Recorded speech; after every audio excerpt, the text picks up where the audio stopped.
Alright racers, here we go. It is Zwift Racing League 2021 Season 1, Race 4, which is Casse Pattes. We come out of the gate. Almost immediately we hit the Marina Sprint Reverse. Then it's a fair old bit of flat before we hit the Pavé Sprint. There are only FAL points available on the Pavé Sprint.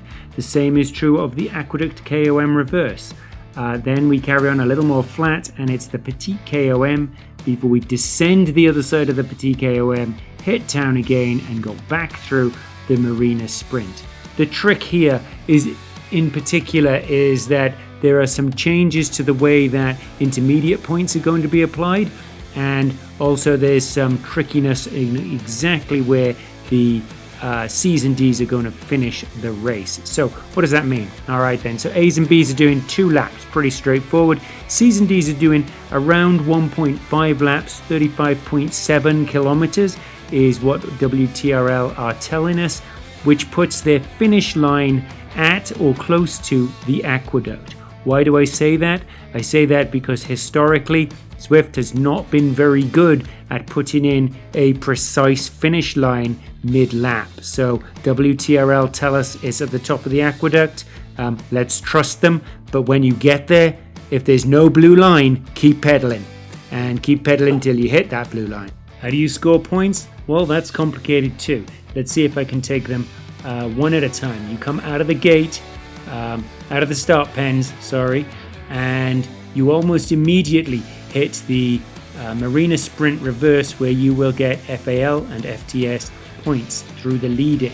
Then you go through the start-finish gate for the lap itself, carry on to the Pavé Sprint Reverse, where you will only get first across the line points. Then it's Aqueduct Climb, where first across the line points are the only ones available for lap 1, and then you go up the Petit Climb, Petit KOM, where you will get both FAL and FTS points. Then it's back around and through the Marina Sprint Reverse again, where you will have FAL and FTS points. Then it is to the Pavé Sprint Reverse, where there's only FAL points. Aqueduct Climb, only FAL points, we think. And that is where the race will finish for the C's and D's, the second time you go through the Aqueduct Climb gate. Then the A's and B's are going to carry on and do the Petit Climb again, where you will have FAL and FTS points, and then finish up at the finish line. That last sprint won't have any points. That last time through the Marina Sprint Reverse won't have any points attached to it because it finishes at the finish line. And so what's the point of extra points? There you go. What are our power-ups? Well, you've got the increased draft effect, 30 seconds. With the truck, you have the burrito for making sure the people around you can't draft. And then you have the anvil, which increases your weight for 30 seconds. That anvil will be particularly handy on the descent after the Petit Climb. In terms of bikes, obviously I've got a full slide on this, but this is, ultimately a 50-50 mix of flat and hills. There's a lot more flat than there is hill, but the hill's fairly steep. For my money, if you've got the legs, an aero setup wins because there's so much flat available to you. I've marked out some key points that I think are great attack points on this race, so let's jump over and take a look at those. Here we go. Right, fast out of the gate. Zwift races are always fast out of the gate. I hear you cry, but this has points available a mere 600 meters from the time you exit the gate, and so everybody is going to come out with all their legs because everybody wants some of those intermediate sprint points in the Marina Sprint Reverse. So that's the first little lightning flash that I have there. And that leads you to the second point, the Marina Sprint lead-in, on the lead-in, where there are FAL and FTS points available. It comes in about 600 meters. You won't have a power-up, so don't worry about that. Then after another 11k of flat, you've got the Pavé Sprint. Pavé Sprint, there are only first across the line points available. So hopefully everyone is going to be in the front group. Seems unlikely. You'll hit that at 11.7. You'll also hit it again at 34.7 kilometers into the ride. Both the burrito and the draft-in lorry are great power-ups to use here. The second of my lightning bolts: launch your attack for the Aqueduct KQOM at the bottom of the hill, not at the marker for the start of the intermediate. And the reason for that is because the hill is a massive impact to your overall time up there. So you want to be as far ahead in the pack as you can by the time you cross that start line. The Aqueduct KQOM then starts at 13.5 for everybody, and then again at 36.5. When you cross the line, that will be the end point for C's and D's. The only other thing to note there is that burrito is really handy when the hill flattens at the top, when you round the bend and you have that last little section of flat. The Petit KQOM comes in at 17.5, 40.5 kilometers, laps 1 and 2 respectively. There are draftable sections here, so when you're on a draftable section, deploy that truck if you've got it. And then the lightning bolt, the last of my lightning bolts, is use the anvil to gain advantage towards the bottom of the Petit descent, the Petit KOM descent, particularly on your first lap through. And then the Marina Sprint, FAL and FTS points are available on lap 1, 23.9 kilometers into the ride, but not on lap 2, because that will mark the end of the race. There are my key points. Let's take a look at the more detailed DS notes. And of course, the best thing to do for the more detailed DS notes is download them. In fact, all 4 of these pages I'm going through now, you can download free of charge from the Coffee Club. So by all means, follow the link on the top right and download those free of charge. I've broken this down into the lead-in, lap 1 and lap 2 distances. One quick note, I really messed up the distances last week on Flatland in Makuri Islands, so I apologize for that. I was much more attentive this time, so there we go. Bike choices I did cover off a little earlier on, but let's just take a quick look. Timing was awful there. All right then, so I really think that you can tweak your bikes as to your heart's content with Zwift. There's lots and lots of choices, but fundamentally it comes down to these 6 choices, and so anything else is a waste of drops to my money. But more importantly than where you're spending your drops is getting the Tron bike. For those of you that don't have the Tron bike, please just go sign up for the Everest Challenge. Forget all about it then until you get the bike appearing in your kit bag, I suppose. Let's jump straight on and take a look at the ride itself. So as I say, we start fast and furious out of the gate, because we want to get to that sprint in the fastest possible time. Cross these cobbles, under the bridge,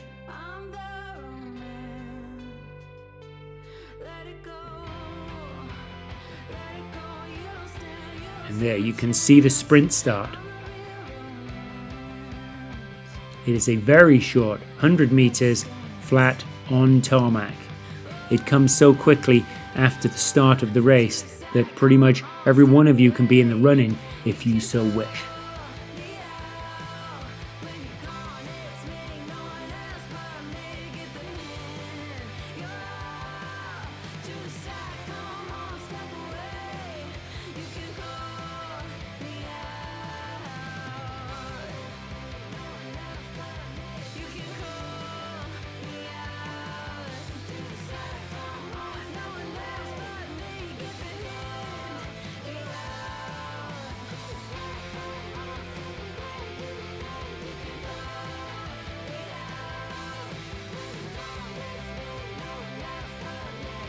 The next landmark is the Pave Sprint, and it's flat or slightly undulating all the way from here to 11.7 kilometers.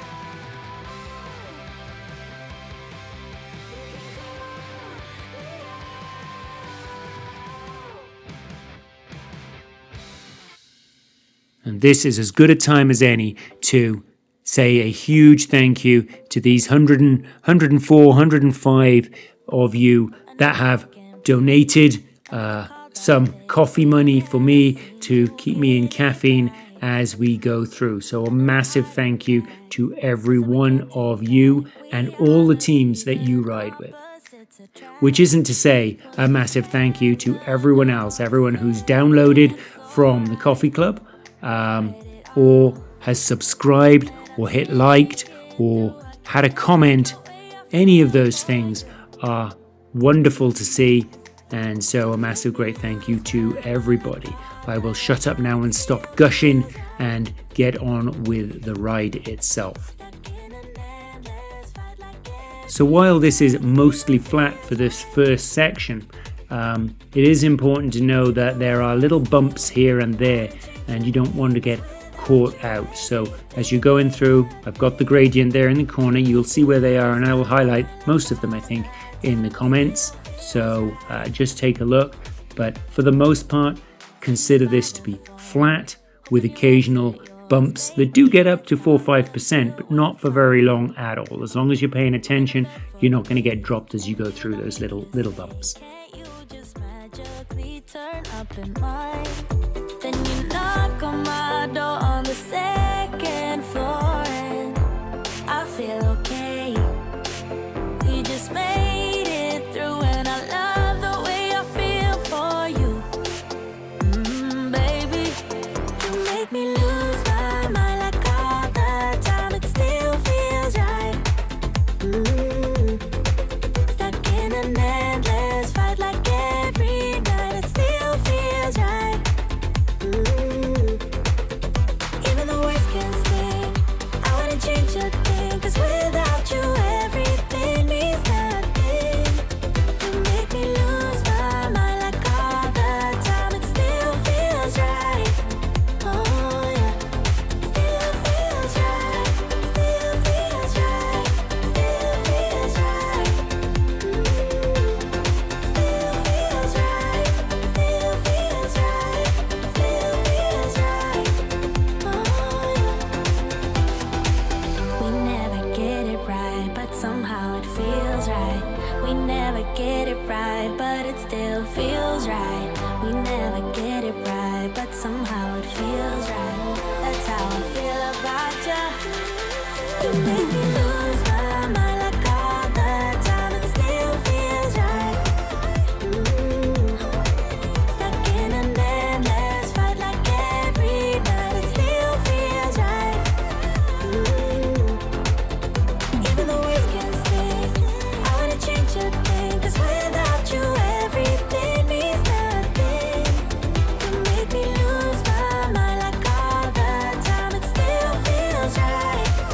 Oh yeah. Still feels right. Still feels right. Still feels right. Still feels right. Still feels right. Still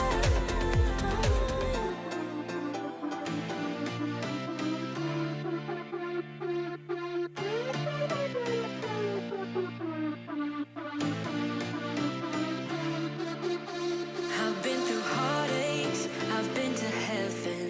I've done my best and my worst, learned my lessons.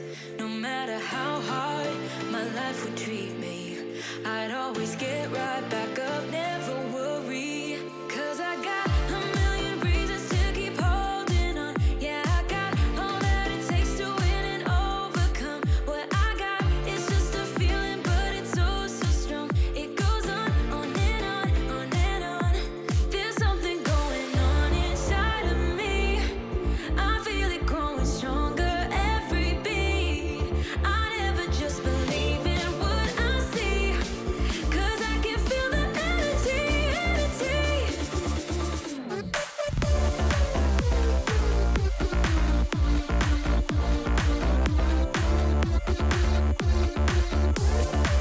Here's an example of one of those bumps as you bump up and down and you cross that bridge.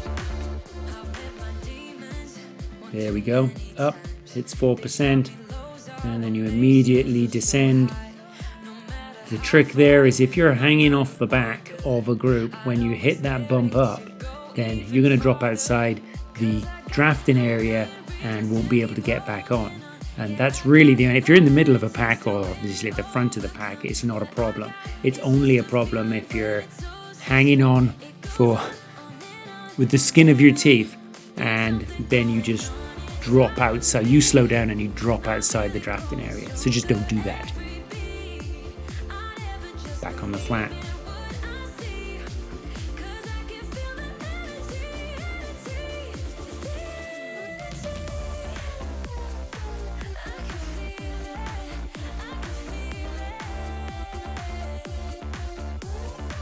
All right, those sunflowers are your marker for the sprint. They're at 11 kilometers, and I think you've got, 700 meters when you first see them. We're down to 400 meters now. As we round this bend, it's 300 meters. And the sprint actually starts right around the next bend. And pace will be hotting up at this point. When you go around this bend, there's the start of the sprint. It changes from tarmac to cobbles, and you are 340 meters. It's flat, and you're on those cobbles. Of course, the big change for this race is there are only FAL points available. So you need to be in the front pack if you want to score points on this intermediate. And the same is true, of course, for the aqueduct, which is coming up. It stays flat to 13.1, 36.1 kilometers for lap 1 and 2, respectively. And that marks the start of the aqueduct climb. And you get 400 meters before the KOM time segment starts.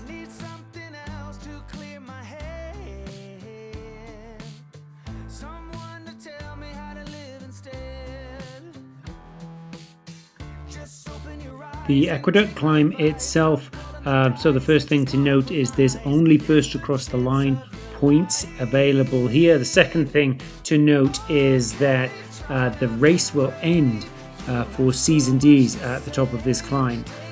The hill itself goes up in steps of around 5% with a little flat in between, and you can see that by looking at the gradient marker. It's going to jump up a little now. There we go, 3-4%, bumps up to 5, and there you go.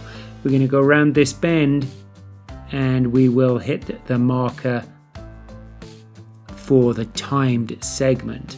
Not that the time segment really matters, because what we're talking about here is first across the line only points. Second thing to bear in mind, of course, as I said earlier on, is the C's and D's will end here. Now, WTRL are telling us it'll end at the aqueduct marker. Historically, Zwift has not done a great job of placing those markers precisely, so I want you to be prepared at any point. If there is not a blue line showing the end of the ride here at the marker, just keep pedaling as hard as you can till you get somewhere. So don't sit and recover after the aqueduct climb. If you're a C and D on lap 2, keep going till you see the line, and that will mark the end of your race. But everyone else, sit in and rest and recover for the Petit KQOM at 17.5, 40.6 kilometers into the ride. The descent here is much the same as the ascent we just went up. It goes down in steps. So you can see it was up to -4, and then it drops to flat, or in a little bump up, and then down again, and it does that a couple of times. Our next landmark is the Petit KQOM at 17.5, first lap, 40.6, second lap.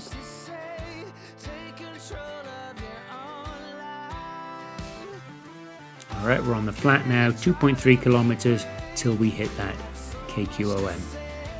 The trick now is just to rest, bide your time, don't put in any efforts that you don't need to, and prepare yourself.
ahead. When you see that split in the road ahead, that's on the mini map, that's a great landmark. So let's take a second and look at what the Petit KQOM looks like. It's 2.7 kilometers. It averages 4%. It winds back and forth up the hill, getting progressively steeper as it goes up. As I said, and there we're hitting it now. As I said earlier on, and you can see the reverse side of each of these climbs is a touch of green. And so that tells you what you need to know, which is when you hit the main part of the climb, the left-hand facing turns are steeper than the right-hand facing turns. If you're going to use that draft, then make sure you use it where it'll have most effect.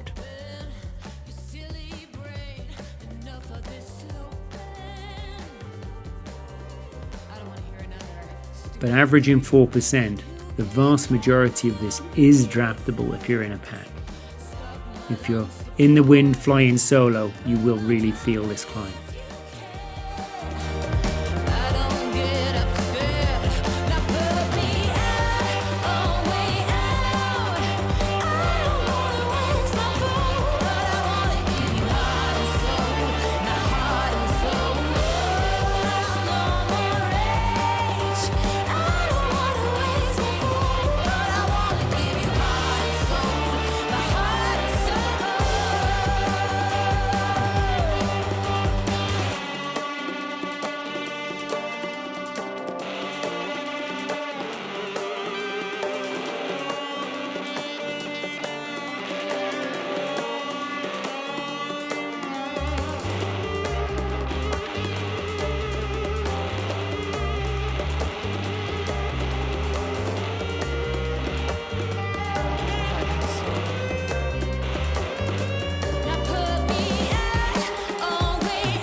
You can see these last couple of switchbacks and it starts to really tighten up. So if you're talking an average of 4%, but we're at 6-7% as we're going up here. But it does flatten out right before the line. Now the trick here is it does get steeper after you cross that line. So you cannot let off the pressure. You have to keep pushing as you go through that bit that hit 10%, I believe, and then you come to the downhill.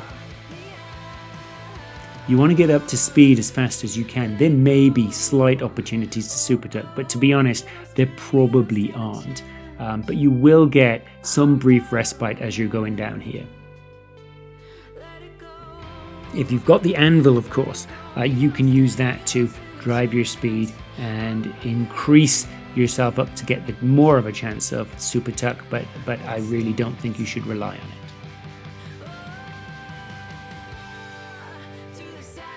Particularly being as close to the finish line on the last lap for the A's and B's, the pace will really hot up here. And while there might be a little bit of respite you're still going to be pushing hard to stay with the group that you're in or to get ahead of the group that you're in. And don't forget, right at the end, there is the Marina Sprint.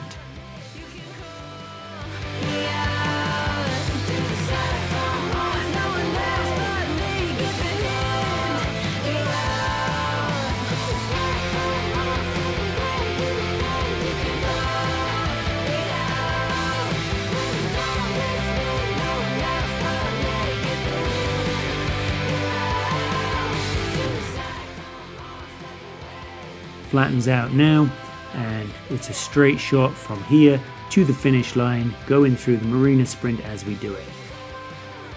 You should be pushing really hard now if you're in the A's and B's, if you want to stay in the run-in.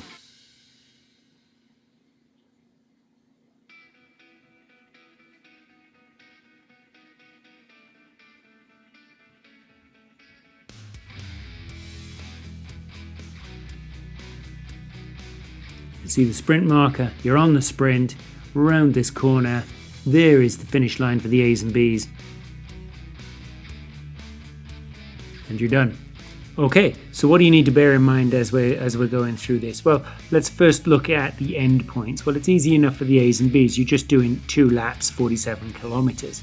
C's and D's, it's around 1.5 laps, it's around 35.7 kilometers, and it should end at the end of the aqueduct on lap 2. But I do, as I said as we were going through, I want you to be very careful to make sure that you are looking for that blue line across the road to make sure you know where the end point is. It may well be exactly at the aqueduct marker. It may be a little further down the line, and if it is, just keep pedaling till you get there. That's where the race ends. Okay, so if we jump over and finish up looking at the key attack points, I think, everybody wants to pay attention to the fast out of the gate. The first sprint points are very short, 600 meters away, and it's a very short sprint beyond that. So let's all go out fast and try and win some glory. And that's really the one I want to highlight more than anything else. Just remember that the Pavé sprint and the aqueduct only have first across the line. They don't have fastest through segments, but Petit KOM and Marina Sprint Reverse do have FAL and FTS points. Make sure you download the all these files, but the DS notes from the Coffee Club. I popped the link back up there again. I think that's the 3rd or 4th time I've done that this race. And in terms of the bike choices, there you go. Take a look at those and see what you want to do. Other than that, have an amazing few days between now and then, and ride on, everybody.